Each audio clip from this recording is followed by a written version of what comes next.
Well, welcome to vlog number 4. Today, got a little different format. You see I'm walking with the camera.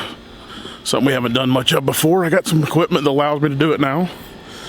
Here on the 6D Mark II, which has built-in electronic stabilization plus the lens stabilization, which helps pull this off. So, we're walking down into the backyard. And we're going to do something kind of fun, something we don't normally do, but something I've gotten in the last month or two to really get into, and that's macro photography. Macro means that your pictures are 1:1 or more in ratio to size. That means that your picture is the same size on the sensor as it is in real life, or bigger. So the lens I'm using today, I'm going to stop here, and I've got the Sigma 150 f2.8 APO Macro DG on the 5D Mark III. I've got a cheap, let's see, it's a Sunpack flash that it's a low-cost flash, but works real well. It does high-speed sync, all kinds of fun stuff, so it's actually not a bad flash. I got a diffuser on it. These are things that, if you want to really do it well, you need. You can actually do macro without a macro lens. You can do it with extension tubes behind the lens. Anything that will allow your lens to get closer to the subject. You can also put a macro filter or a diopter on the front of the lens, which is like having a magnifying glass on front of the lens. That works too. There are pros and cons to all the approaches. The best way is a dedicated macro lens. Also, you want to look at focal length when it comes to macro. Short focal length macro lenses, you have to be right on top of your subject. I mean, the end of the lens is like an inch or less away if you've got a 35mm macro or a 40mm macro. But with 150mm or 200mm, it gives you about a foot or more distance to your subject, which if you're doing insects, it helps keep you from spooking them. So it gives you a little bit of help there. So we're going down in the backyard, and this is the backyard. You can see we're down at the lake. This is the Hickory Log Reservoir. Kind of a fun spot, you know, still kind of natural down here, and so a lot of fun things to find. A lot of the dragonfly pictures that I post on Instagram come from here. And that's what we're going to do. We're going to go find something interesting, like there's some small little daisies over here. Let's start there. All right, got this little daisy right here. We're going to use this as our first subject. And when we're talking macro, usually you do this from a tripod. You can do a handheld. You just got to be real steady. And what you're going to do is you're going to go to your minimum focusing distance on your lens. This lens is 1.24 feet, or 0.38 meters, gives us 1:1. So we're going to set the lens to there. You're not going to autofocus. You're going to put your camera in manual focus mode. You're going to set an aperture that's going to give you as much depth of field as possible.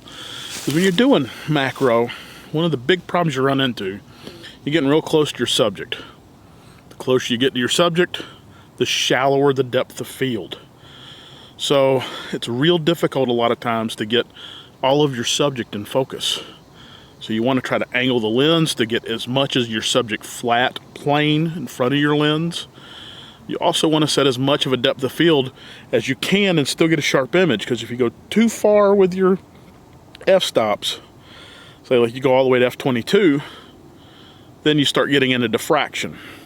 That takes away from the sharpness. Sometimes you have to go that far to get a decent macro shot.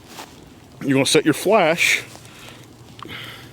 You notice I have the flash on offset bracket, and I have it aimed almost with the lens. This lens is going to block a lot of light if we're not careful.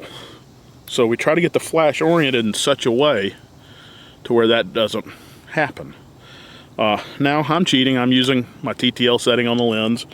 I am dialing the flash compensation up 2 stops. And my comp on the, I'm going to be about 1 stop low on where I set the camera. Settings right now are 125 on the shutter speed, f14. And I'm going to actually raise the shutter speed. Being this is not a stabilized lens, I want to raise it a little over the length of the lens to help us get a sharp picture. Let's take this picture. Now, what you're going to do is you're going to position yourself on the subject you want to shoot, and you're actually going to move the camera back and forth to get focus. So instead of me using the focus on the lens, you're going to watch me move back and forth just a little bit. A millimeter changes everything doing this. It's very small movements. That's why a tripod, and if you can afford it, a macro slider on the tripod, which lets you make micro adjustments, is really helpful. So here we go. As you can see, I'm just moving back and forth just a little bit until I get it just where I want it. And there. Not a bad image. We're going to try that again. We're going to close the iris a little bit more. We'll go to f18, get a little diffraction, give me a hair bit more on my depth of field. Here we go again.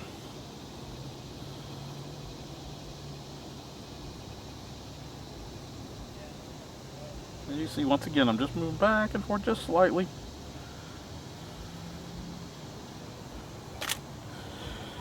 And, yeah, not bad. So, I'll show these images here in a little while in the video. We're going to walk on down the hill and see what else we got.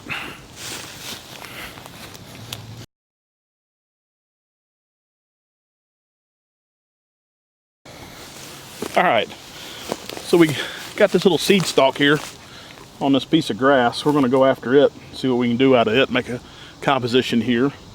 Now we notice it's got some width to it, so that width going to hurt us as far as depth of field, so we're going to choose where we want to be sharp and not sharp. Some things you can do is what's called focus stacking. You can take pictures at different focus lengths on this and then stack them together to get one sharp image. We're not going to do that with this tonight, but that's an option you have. Also, once again, you can crank down the f-stops as far as it's going to go, which is what I'm going to do. I'm going, all the way to f22. Once again, 200 of a second. And I'm going to raise my ISO just a little bit. We're at 2500 on the ISO. Just to help us out a little bit. Try to keep it within 3 stops. It's going to give us kind of a dark background. The flash is going to expose the blade of grass, or the grass stalk here. So here we go.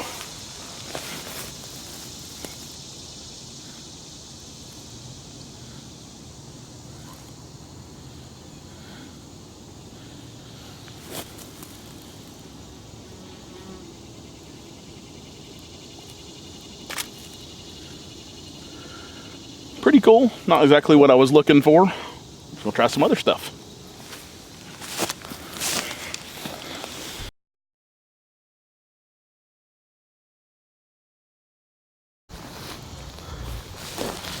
All right.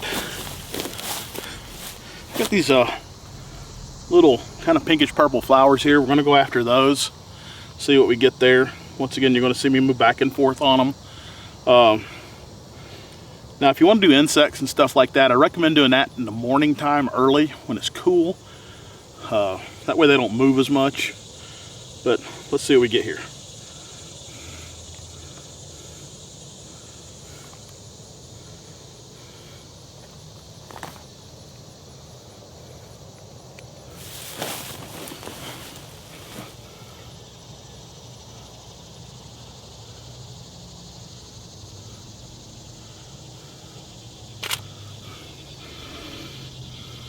Try that one more time.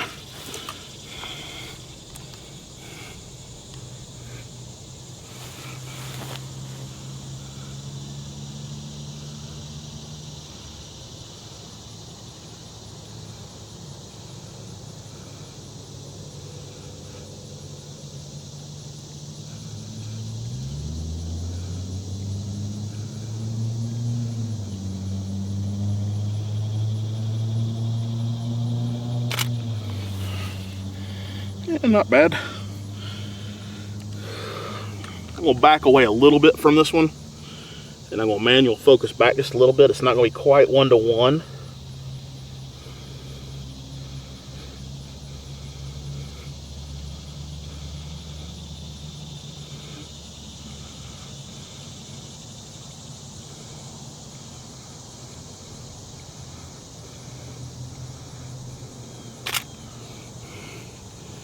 I actually like that composition better. So play with your distance too. You can crop in. Most modern cameras have enough megapixels. Let me bring that back up. Most modern cameras have enough megapixels where you can crop in quite a bit. I've cropped into almost 2-to-1, even past 2-to-1 on some shots. I'm going to include some stuff in here, some pictures taken in the last few weeks. I've been playing with this, and you can see that. So let's go on back up the hill.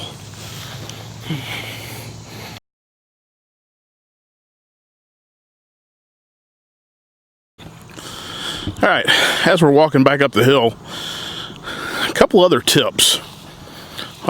One major tip, take a lot of images. Sometimes you take 3 or 4 images, one of them's going to be much sharper than the rest. You're talking any movement at all when you're getting into macro photography can cause a little blurring. So definitely take plenty of images. Like I said, lighting's another tip. They have ring lights that go on the end of the lens. They're pretty helpful. I don't put out a great deal of light like a flash does though. A flash with a diffuser, that's the ticket. Learn how to use it. You definitely need to know how to manually run your camera. Trying to run this in auto mode, it's not going to work out real well. So learn how to operate your camera in manual mode. We'll talk about more of that in videos coming up, but you need to know the exposure triangle and how all these things affect each other to get the image you want. Another big tip, like I told you earlier, you see me doing it handheld, it's a bear. Now, insects, you're going to end up doing those handheld. You can't do, insects move, they move quickly. It's real hard to do them with a tripod. You get lucky occasionally, you get one that sits still for a long time. So, insects you're going to do handheld, but flowers, things that are stationary, use a tripod. It really does help. You can run slower shutter speeds, which means you can close down the aperture more and run less ISO. Easier to get cleaner images. So definitely use a tripod. Some other things to think about is know how to use editing software. Almost all these macro images you see are edited in Adobe Lightroom for me.